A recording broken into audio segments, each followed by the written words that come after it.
Ok, trade recap d'aujourd'hui. Mardi, 25 novembre 2025. À 8h30, il y avait PPI, Retail Sales. Puis à 10h, il y avait des Orange Folders. Coming to Market Open, on était à peu près ici, ok? Donc, c'est quand même un petit peu weird ici parce qu'on peut remonter pour aller plus haut pour venir chercher ça. Mais en même temps, vu qu'on est dans une leg down, on peut hit ça pour décider d'aller plus bas. Euh, Ça va vraiment dépendre de la réaction qu'on veut avoir. Oui, en temps normal, on veut attendre, mettons, qu'on soit peut-être ici pour long, puis qu'on soit ici pour short. Ou qu'on inverse ça ici, puis qu'on puisse shorter vers ici. Euh,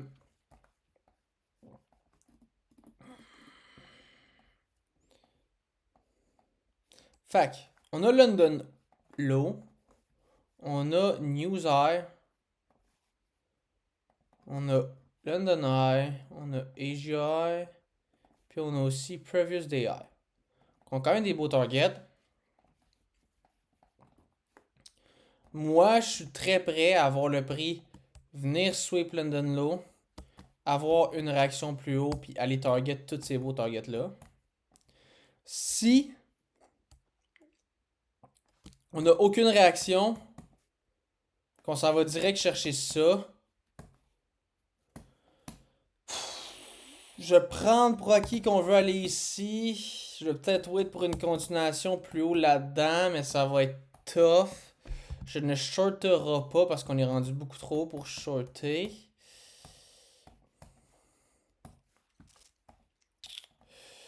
Ce qu'on peut aussi faire, c'est ne pas sweep ça, venir closer ici, donc être capable de short. Ou s'il y avait un SMT, ok? Donc ici à ici. Puis ici, il y avait aussi un SMT ici à ici.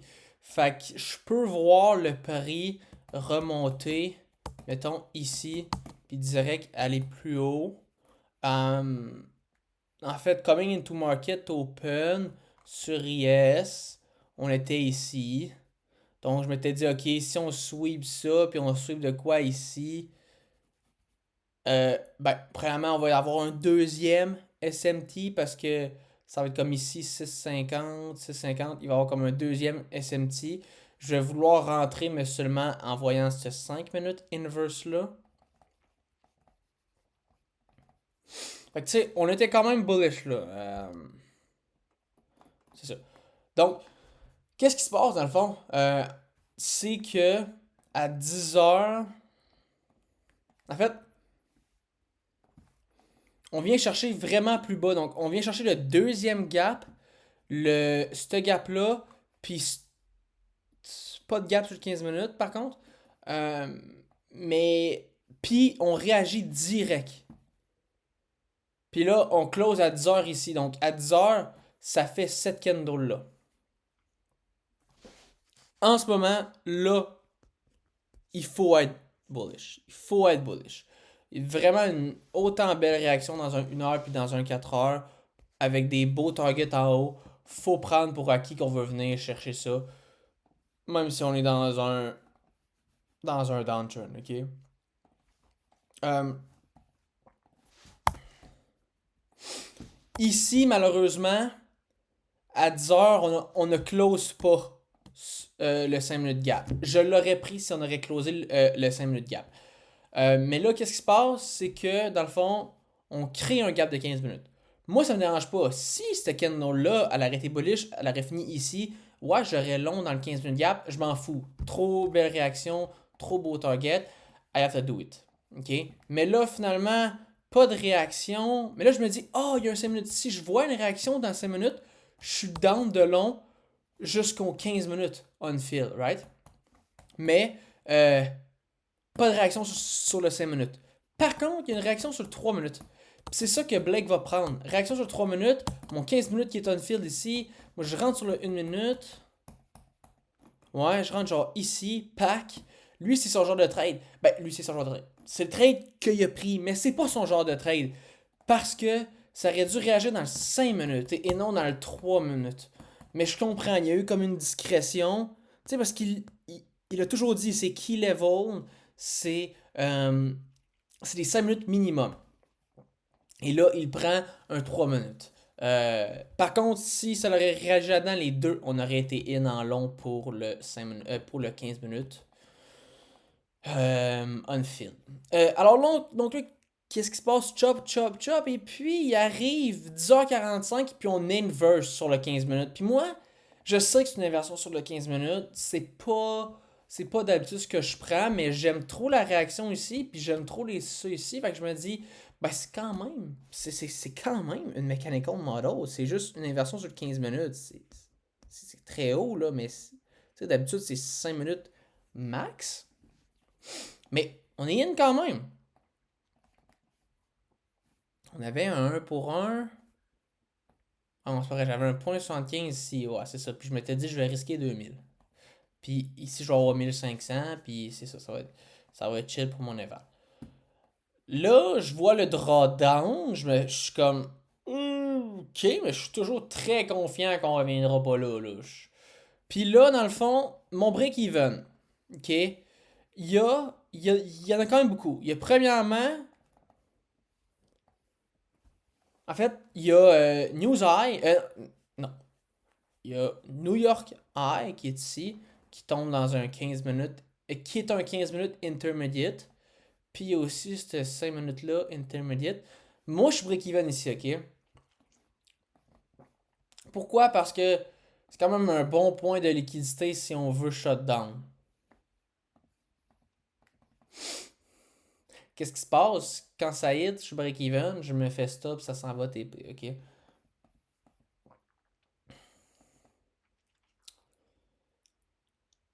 Euh, tu sais,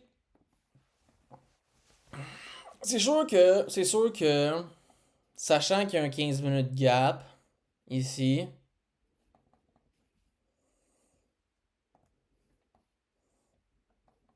tu sais, est-ce que c'est le meilleur des break-even? Tu sais, c'est tough ici. En temps normal, tu sais, c'est bien correct d'avoir été break-even sur ce trade-là. C'est ça qu'il faut. Dès que tu vois un key level, t'es break-even à ce key level-là. Puis en temps normal, on est supposé de displace à travers ce key level-là puis de pas réagir.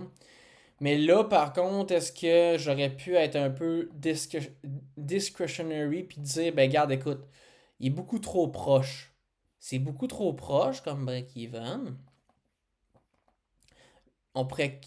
Puis, tu sais, avoir un break-even ici, c'est quand même relativement safe. Puis aussi, il y a un 15 minutes gap qui se crée ici. Euh,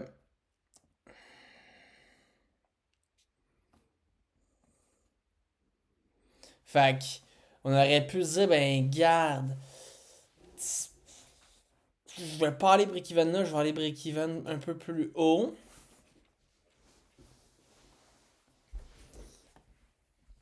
Euh, mais Blake, dans le fond, il a été break-even, lui, avant moi. Dans le fond, quand ça l'a hit le 15 minutes, il est allé break-even, genre ici, il s'est fait break-even. C'est ça, puis après ça, moi je me suis fait break-even, genre ici, un peu plus haut.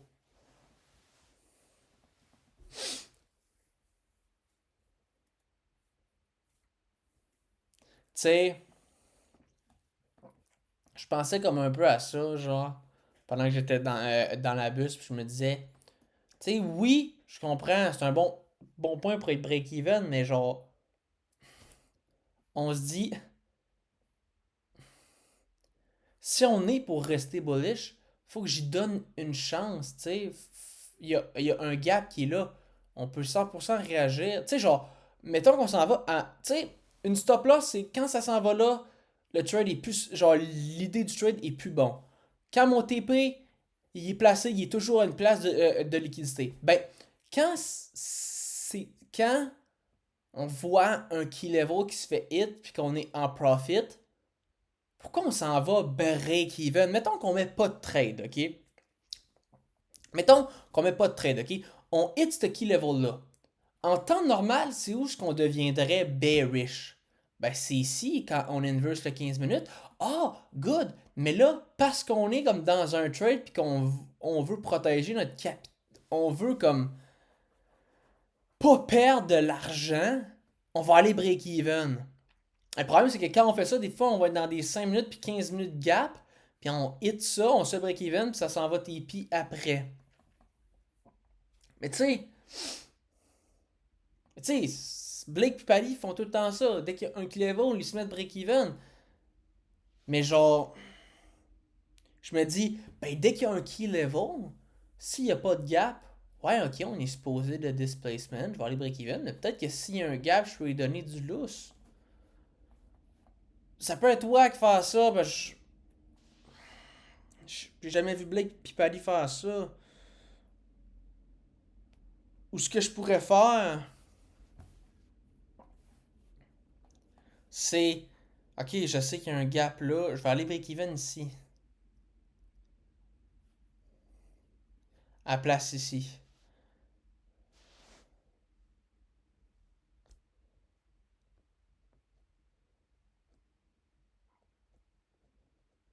C'est discretionary, puis ça, Paddy l'avait déjà fait. Il avait déjà dit ok, je veux pas aller break-even à ce premier key level-là parce qu'on a trop des beaux targets. Mon break-even va être trop proche. J'ai vraiment peur de me faire stop break-even puis que ça s'en va TP. Fait que je vais aller break-even un petit peu plus haut. Ben là, ici, c'est même. Ça va même affaire. Il y a des très beaux TP, un break-even super proche, mais en plus de ça, il y a un 15 minutes gap. En plus de ça, c'est ça. En plus de ça, il y a un gap. Fait que.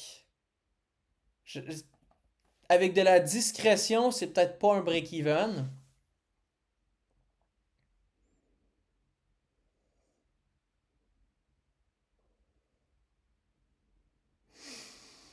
Euh,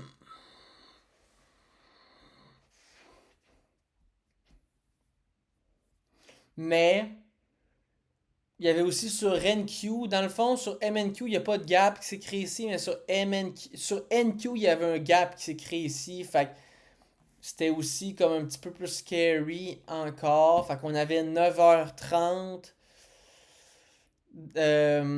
high. On avait un 1 heure gap sur NQ, puis on avait 15 minutes intermediate.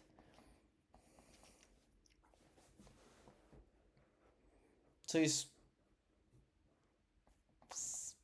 c'est bien correct là, d'être break-even, mais je pense que si je rajoute un peu de discrétion, surtout que je rentre ici.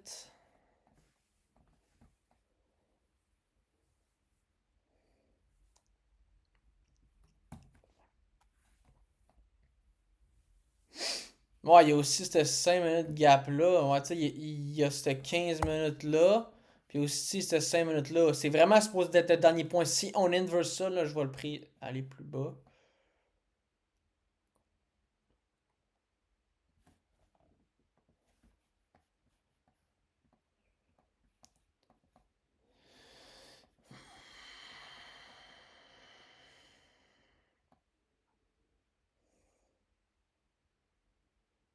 Ouais, c'est ça. Tu sais, j'aurais aussi pu peut-être ben, dire, ok, ça va aller là. Je vais aller break-even ici, mais ici, ben,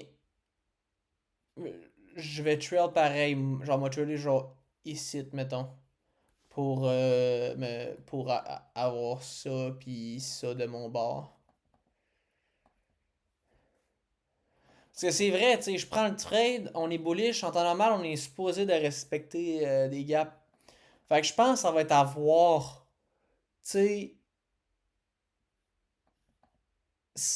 aujourd'hui, je pense que ça prenait juste un petit peu de discrétion pour comprendre qu'il fallait pas aller break-even là. Pourquoi? Super belle réaction ici, super beau TP. Puis on a un gap ici de 15 minutes, puis de 5 minutes. Clairement, c'est peut-être. Je pense que ça prenait un petit peu de discrétion. Tu sais, je dis juste un petit peu parce que des fois,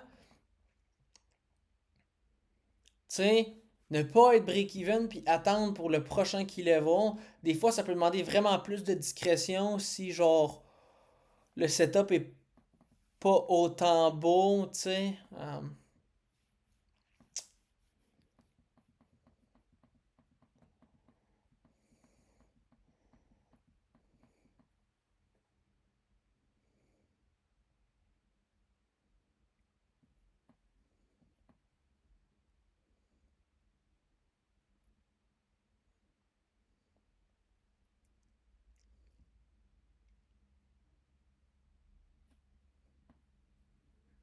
Moi, je pense que quand il y a un break-even qui est trop vite, puis que le trade est trop beau, on peut juste trailer quand ce key level se fait hit.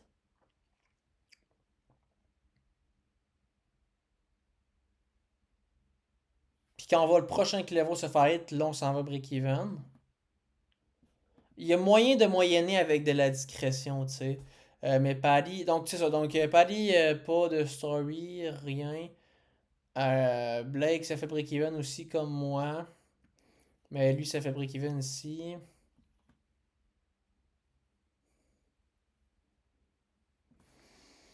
Demain, c'est pas mal la dernière journée pour trader, parce qu'après ça, c'est Thanksgiving, Bank Holiday, puis après ça, c'est Black Friday. Donc, demain, ça risque d'être pas mal la dernière journée. Ça, donc ça s'en va vraiment tout chercher, hein. Durant PM, on s'en va vraiment tout chercher. Là, je pense qu'on va aller chercher ça pour les prochaines semaines. Surtout ouais, en voyant cette clause-là ici.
Ouais.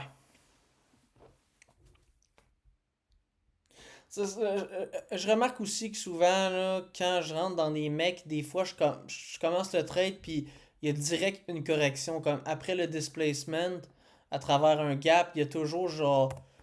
Ben, pas toujours, mais des fois, il y a une correction. Tu sais, comme des fois. Ben, en fait, ce que Blake Pally dit, c'est que dès qu'il y a une inversion, c'est supposé le direct comme genre distribuer.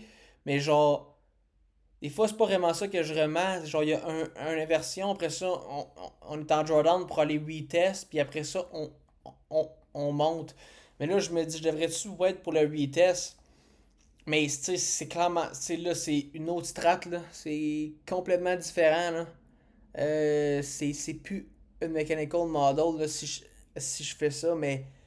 Puis si Blake puis Paris, genre, puis Paris, ils disent que quand on a une inversion, c'est supposé genre de distribuer.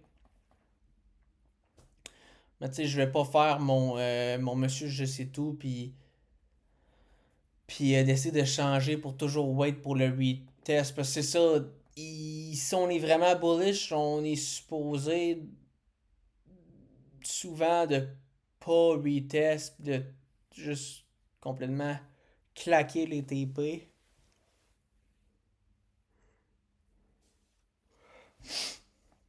Mais je veux en aucun cas changer de strat. Je fais juste dire que c'est ça que je remarque. Fait que, ben, sachant ça, ce que je pourrais dire, c'est faire encore plus attention à ma stop loss. Parce que des fois, tu sais, on pourrait croire, ouais, dès qu'il y a l'inverse, c'est supposé d'aller straight TP, fait que je m'en fous un peu de ma stop loss. Ouais, mais faut penser qu'on peut avoir un retest avant. Fait que la stop loss est important. Quand même important de bien la placer. Mais c'est ça. C'est ça le recap d'aujourd'hui.